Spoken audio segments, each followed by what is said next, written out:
Hello. Uh, Hello, everyone.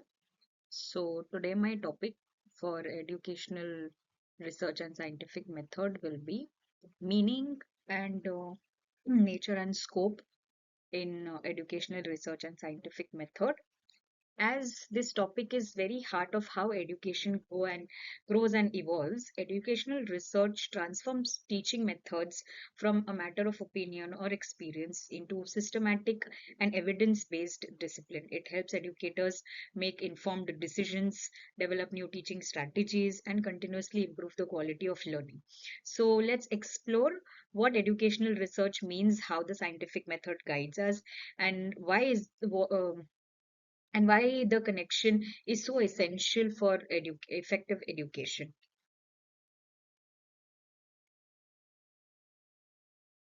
So coming on to our slide one, which deals with introduction to educational research. So educational research is a systematic and scientific inquiry to educational processes, problems, and practices. It helps us to move from what we already know to new insights and how people learn and how teaching can be improved. It is not based on guesswork or assumptions. Instead, it uses observation, experimentations, and analysis to arrive at a reliable conclusion. So through research education people become more it becomes then more just a profession. It becomes science of improvement and discovery.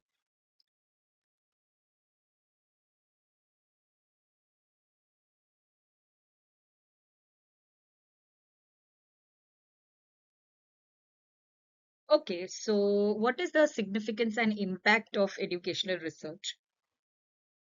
Educational research has far-reaching significance in reshaping education and society. So let's look into its three main contributions, which is first one is theory development. So provides frameworks that explain how learning occurs and why certain teaching methods work better. For example, studies on constructivism of or cooperative learning have reshaped classroom practices worldwide. Enhanced learning outcomes, which is the second contribution, so, by identifying effective teaching strategies and interventions, research leads to better academic performances and students' engagement and holistic development of the children. The next contribution is policy refinement. In this, we have policies which have improved when they are based on research evidences rather than assumptions. For instance, if we talk about inclusive education and digital learning initiatives, they were developed after too much of research on student diversity and technological uses. So, if you together sum it up, in essence, educational research helps bridging the gap between theory and practice. So, it transforms ideas into actions.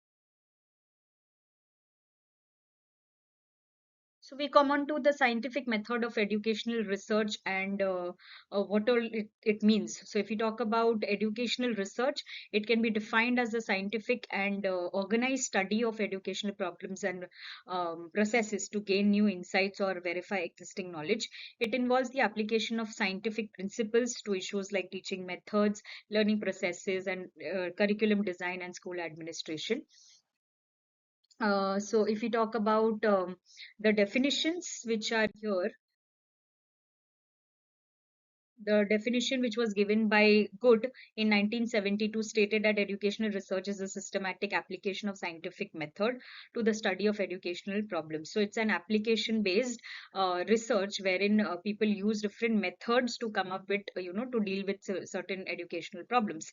And according to Best in 1959, it is directed towards development of a science of behavior in educational situations. So if we talk about together, educational research is both scientific and practical, which combines theory, evidence, and real worldwide applications. We come on to meaning of the scientific method. The scientific method is the logical, disciplined, and systematic process used to gain reliable knowledge and gain systematic process used to gain reliable knowledge. If we talk about the definitions given, we have definitions given by Kurlinger in 1973, wherein systematic method is a systematic, controlled, empirical, and critical investigation of hypothetical propositions about the presumed relations among natural phenomena. And John Dewey in 1938, scientific method is the process of thinking reflectively in order to solve problems. So if we sum it up together in simple words, it's the disciplined way of investigating and coming up to different conclusions. Now we come on to what are the different characteristics of educational research. So educational research is a systematic and scientific study of educational problems, educational situations, and processes. It applies the different principles of scientific inquiry to understand and improve educational practices. The very first one is different, it involves different steps like observation and question formulation. The second one is background research, the third one is hypothesis formation, the fourth one is experimentation and data collection, and the fifth one is analysis and conclusion. So these are the different steps which are involved. Broadly we'll be talking about characteristics right now. So the very first characteristic is how the educational research should be. So it is actually systematic and well planned. Then you have to have an objective which should be unbiased to the characteristics of the learners. And then the third one is that it should be empirical in nature. So briefly, if you talk about systematic and well planned, so if the structure is well planned and it's an organized process, it will develop more clarity, focus, and accuracy to identify and come to different conclusions. So this is a logical sequence which is fundamental to valid research. If you talk about objective and unbiasedness, it talks about truths and facts.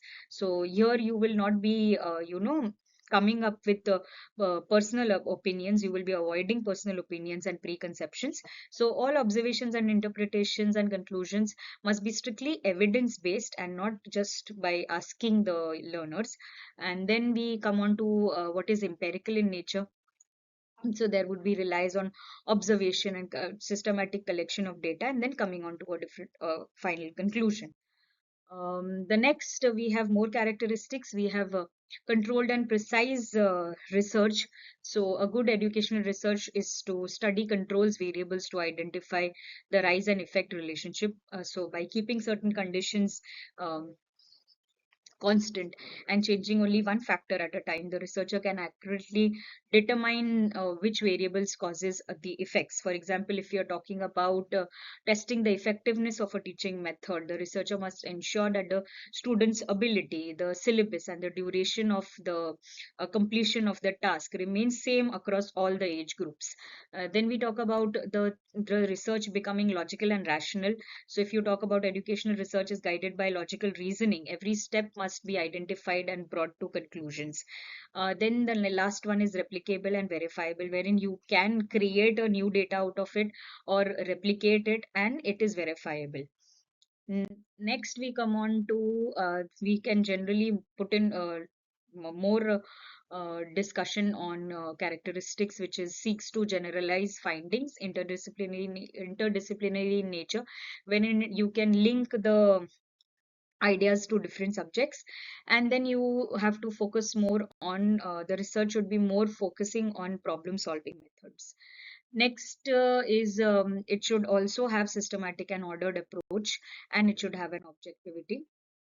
Next, we come on to predictability, universality, self-corrective nature, and the research should be ethical. It should be, following all kind of morals and values. It should not be, it should always have ethical standards. Now we come on to what is the relationship between educational research and scientific method. So educational research and scientific method are inseparably linked. So, while scientific method provides the structure, a disciplined way to explore, to test, and verify, educational research applies to study real problems in classroom environment, in learning environments. So, let's see how they connect. So, if we talk about the scientific method, it's actually a framework, a universal process wherein we are discovering a truth. Whereas if we talk about educational research, it is nothing but state-of-the-art application of your data which you get from your framework to study in an educational institution. So both are systematic, both are logical, empirical, and evidence-based. Together, they ensure that educational improvement is not left to chance, but it is guided by research, data, and scientific thinking. So this relationship transforms teaching from a personal art into professional science of learning. We have ethical considerations also which should reach. So every stage of research demands strong ethical responsibility. So it should be valid and ethical research. So researchers must obtain informed consent from the participants. If you're doing a research, you have to have a consent from on whomever you are doing that research. So you should have a consent coming from them. Then you have to maintain that confidentiality. It should be treated as a secret, not to be told to anybody, and it should be considered confidential. Avoid data manipulation. You cannot change your observations and findings, and present findings honestly, again coming back to the same point. So ethics preserve the credibility and trustworthiness of the entire research process. As the saying goes, good research is not only about accuracy, it's all about integrity also. So you have to preserve the data being confidential and give honest reply so that the research becomes out good. Now we come on to concluding the topic. So, as conclusion, educational research and the scientific method together form the foundation of modern education. The scientific method offers a logical, objective, and verifiable approach, while educational research applies it to real educational contexts.